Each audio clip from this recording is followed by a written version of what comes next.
Kantor Lurah Gunung Kemala, Kota Prabu Muli dalam waktu dekat akan direhabilitasi oleh Pemkot Prabu Muli dikarenakan sudah puluhan tahun tidak dilakukan renovasi.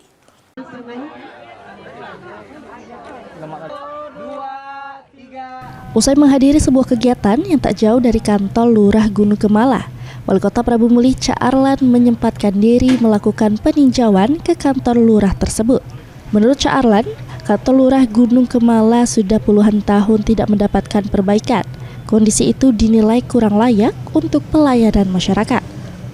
Untuk itu, Pemkot Prabu Muli menegaskan akan segera melakukan rehabilitasi agar pelayanan publik dapat berjalan lebih maksimal.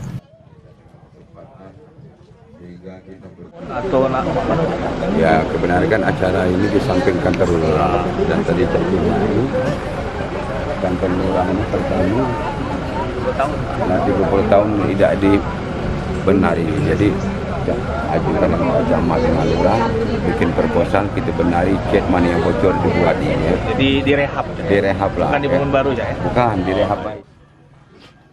Pemerintah Kota Prabu Muli berharap rehab kantor Lurah Gunung Kemala dapat meningkatkan kenyamanan dan kualitas pelayanan bagi masyarakat setempat. Anggi Perkasa, PAL TV.